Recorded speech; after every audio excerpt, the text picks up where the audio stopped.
Okay, so today we'll do on binary fission and endospore formation. So binary fission, I'm sure you already know. So we'll just go fast because this is what you've been doing, no, since you're 11 and 12. So a single cell will divide into two cells. No? From 1 you get 2, from 2 you get 4, from 4 you get 8, so on and so forth. Okay. Then before dividing into two cells, the bacterial cell, it will try and grow as much as it can. It will try and get as much food material, as much DNA, as much RNA, as much proteins, as much cell organelles, as much cell matrix, as it can. So it will gather as much information, as much food materials, so that there is enough for both the daughter cells. Okay, so the bacterial cell will grow into a critical mass. Okay, critical mass means the DNA is replicated, then the RNA is replicated, then the cell organelles have replicated. So it's the maximum critical mass. Just imagine if I was 100 kgs. Okay, something like that. Then this is the diagram. From one cell you get, from 1 you get 2, from 2 you get 4. From these 4 cells you get 8, so on. Then from the 8 you'll get 16, from 16 you'll get 32, and so on. Okay, that is your basic diagram. Okay, then how does binary fission occurs? It occurs when the, do you girls know that? Does everyone know that? Suppose this is a bacterial cell, okay? A bacterial cell, the DNA is circular. How is the DNA in yours and mine? It's double-stranded, no? Like this, right? Double-stranded, right? And the bases there is to pair, no? Right? So, but in bacteria, if this is the cell, okay, bacterial cell, this is the cytoplasm and all, this is your double-stranded DNA, but it is in a circular fashion, okay? And these are the nitrogenous base pairs, okay, the base pairs. So the DNA in any bacterial cell is circular, okay. So the circular double-stranded DNA of bacteria will undergo replication, okay. So first, simply, just like in your replication in your humans, no, the double-stranded, what happens? It will open up, no, it opens up into the replication fork. Right, remember in your 11 and 12 you studied. Then these bases are exposed. Then what happens? Then complementary strand will start from the opposite direction. One will be 5:3 direction and the other one will be the 3:5 direction. Okay. So it will replicate, right? In the presence of all the those other organelles, no, like the helicase, the DNA replicase, like the DNA polymerase, all those enzymes. Okay, so just the way in humans, okay, that was what I drew for the human. Then it will be circular, right? So it was paired. No, it was paired. So all these nitrogenous bases are in pairs. So what will happen? Simply the pairing, it will separate. Okay, so you think about something like this. Here it open up, your replication fork opens up. So these bases are exposed. All here, these are the other nitrogenous bases, they are paired. So the bases are exposed. Then again, one 5'3" prime will go and the other one will go into the opposite direction. No, just like the way replication occurs in normal humans, in normal plants, okay, just that way. It's the only difference is that it is circular in nature, okay. So this one will go this way and the other one go the opposite direction. So what will happen? You will get two identical DNA strands, okay, and they will still be in the same cell. Okay, let me say again. I don't know if you could understand. I'll use this blank part to draw. It's no blank, no? It's no blank. Okay, I'll use this blank part. So we started with the bacterial cell. Okay, I'm just repeating myself.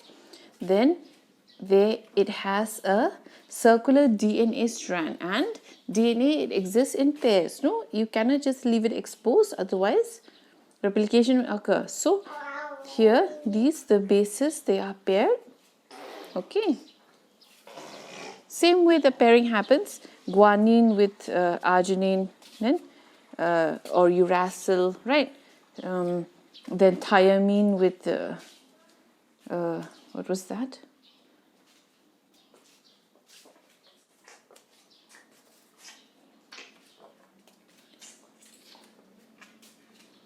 With cytosine. Okay, same way. Okay, so there will be a replication fork at one side of the double-stranded DNA, circular DNA. It will open up like a replication fork, and it will expose these bases.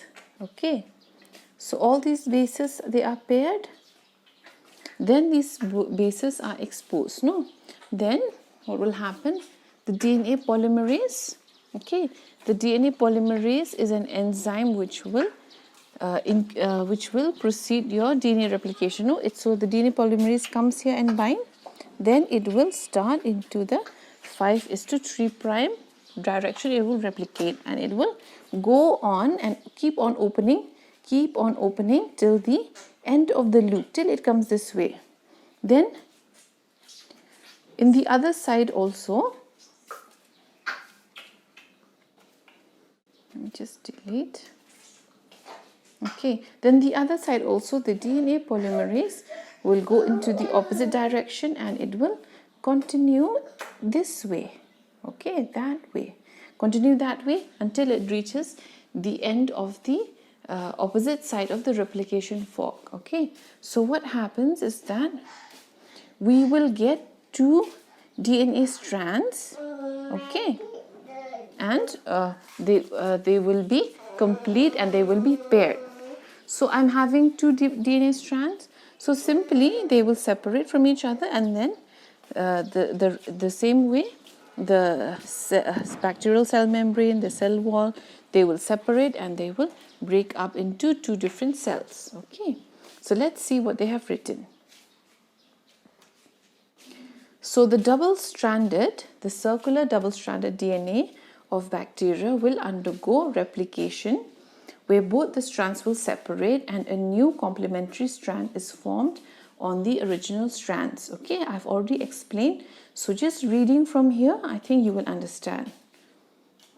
So the new double-stranded DNA molecule, the new one, is known as the incipient nuclei. Okay, it is then distributed into 2 poles of the dividing cell. Okay, here remember there is no spindle fiber. In mitosis or meiosis, remember, there were the spindle fibers, remember? And if these are the cells, what cells? Chromosomes in the center, they will be pulled apart by the spindle fiber. But here, it will just, by itself, it knows that I have to go to this pole, I have to go to this pole. Okay, by itself it knows. So there is no spindle fiber. So they will just go to opposite poles. Okay.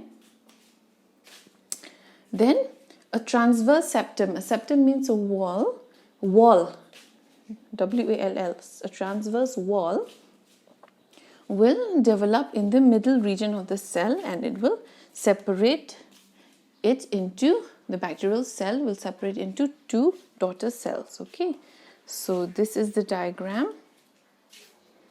Those are your daughter cells. Okay, it is a very quick process, binary fission, and it takes just about 20 to 30 minutes. Okay, so that's why microbes, they cause disease very fast, because they finish their life cycle very quickly.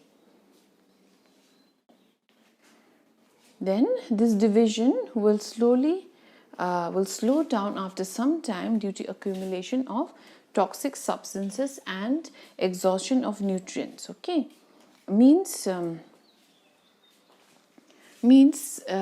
overpopulation. Okay, you will understand properly when we do growth and nutrition of microbes. Okay, when they become so overpopulated, they will produce a lot of toxic substances, and that toxic substances is toxic to itself, just like penicillin.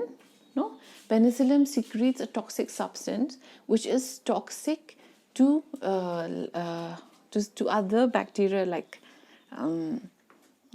tetanus, tetanus, tuberculosis, then tetanus. These are what to say, these toxics, these substances are toxic to them. So that's why we inject ourselves with penicillin, which is got from the bacterium Streptomyces penicillium, right? Okay, so just like that.